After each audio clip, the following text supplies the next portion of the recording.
I'm Jason Chaffetz, and this is a special edition of the Ingraham Angle. There's been a lot of speculation. What's Joe going to do? Is he going to stay in the race? Is he going to drop out? What's he going to do? Well, here's my answer. I am running and going to win again. Sorry, Kamala and Gavin. Seems like old Joe's staying in, at least for now. We'll see how he does with that George Stephanopoulos tonight in his taped interview. ABC News just releasing a clip. Have a look. Let's start with the debate. You and your team have said you had a bad night, but your friend Nancy Pelosi actually framed the question that I think is on the minds of millions of Americans. Was this a bad episode or the sign of a more serious condition? It was a bad episode. No indication of any serious condition. I was exhausted. I didn't listen to my instincts in terms of preparing, and I had a bad night. You know, you say you were exhausted, and I know you've said that before as well, but you came, and you did have a tough month, but you came home from Europe about 11 or 12 days before the debate, spent 6 days in Camp David. Why wasn't that enough rest time, enough recovery time? Because I was sick. I was feeling terrible. Matter of fact, the docs with me, I asked them, they did a COVID test because they were trying to figure out what was wrong. They did a test to see whether or not I had some infection, you know, a virus. I didn't. They just had a really bad cold. And did you ever watch the debate afterwards? I don't think I did, no. Well, what I want to get at is, what were you experiencing as you were going through the debate? Did you know how badly it was going? Yeah, look, the whole way I prepared, nobody's fault, mine. Nobody's fault but mine. I prepared what I usually would do, sitting down, as I did come back with foreign leaders or the National Security Council, for explicit detail.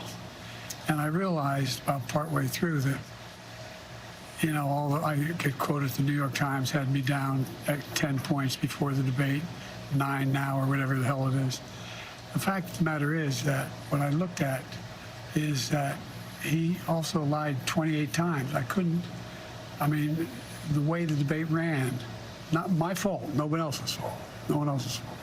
But it seemed like you were having trouble from the first question in, even before he spoke. Well, I just had a bad night. Whoa. I'm telling you, if the president thinks it's going to squelch the concerns about his mental and physical prowess, that isn't going to do it. He can't even remember if he watched a tape of his own debate. He wasn't quite sure. And after 6+ days, he's there at Camp David taking all this rest. And then he says, oh, he has a cold. Then why'd you go to the Waffle House afterwards and start spreading that cold to everybody? This is not going to do a single thing to assuage any concerns. But there's more airing tonight. That's just a little snippet of it. Now, Biden read from a prompter for about 17 minutes today. Noticeably, Wisconsin Democratic Senator Tammy Baldwin, she was nowhere to be seen at this event. This as news that the Dem dam is cracking. House Minority Leader Jeffries is convening a virtual meeting Sunday afternoon with top committee Democrats. Democrat Senator Mark Warner, fairly powerful there in the United States Senate, is now working to gather other Senate Democrats to potentially ask Biden to bow out. And Democrat Massachusetts Governor Maura Healey released a statement imploring Biden to rethink whether he remains the best hope for Democrats. Biden did cram more in before his 4 p.m. curfew. Have a look at this. I'll beat Donald Trump. I will beat him again in 2020. I've led this nation from the depths of pandemic, lower the cost of this to $35 procedure. I couldn't ponder. I guess I shouldn't say it. But by the way, I couldn't be prouder to have your support. He also tested a few new strategies to attack Trump, fear-mongering along with light profanity. Trump can take out his opponents, physically take them out, take bribes, lead a coup, and be immune to ever being held accountable for it. Where the hell are we? America's been a free democratic nation. And I'll be damned if in the year 2024, just 2 years before our 250th anniversary of as a nation, I'll let Donald Trump take this away. Wow, the 250th anniversary attack, devastating. And by the way, Mr. President, that is not what the Supreme Court decision says.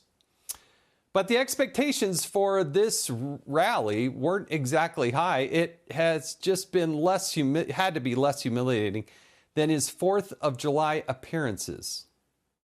I've been all over the world with you. I've been in and out of battles anyway. I used to think when I was a senator, there were always congestion on the highways. There's no congestion anymore. We give thanks to our Commander-in-Chief, the President of the United States, the extraordinary President of the United States, Joe Biden. Ho, ho, ho! Happy Independence Day! Ho, ho, ho, Merry Independence Day, Joe. Yeah, I got all that traffic solved. No more traffic congestion on the freeways, according to our president. Wow, he solved that one. He even came out on the White House balcony with a stain on his shirt until finally his family rescued him from further embarrassment. But maybe his much-hyped radio interview, KURD, yesterday, maybe that went better. I'm the first president elected statewide in the state of Delaware when I was a kid. By the way, I'm proud to be, as I said, the first vice president, first black woman, served with a black president. Yeah, you saw that right. You heard it right. Joe Biden just said in his first interview since the debate that he was proud to be the first black woman to serve with a black president. The quote is, by the way, I'm proud to be, as I said, the first vice president, first black woman to serve with a black president. He thinks he's a black woman. That's what he said. That's the president of the United States in quotes. You can go listen to it, read it all you want. It is absolutely stunning. That's his first interview after the debate. Hey, Sean Hannity here. Hey, click here to subscribe to Fox News YouTube page and catch our hottest interviews and most compelling analysis. You will not get it anywhere else.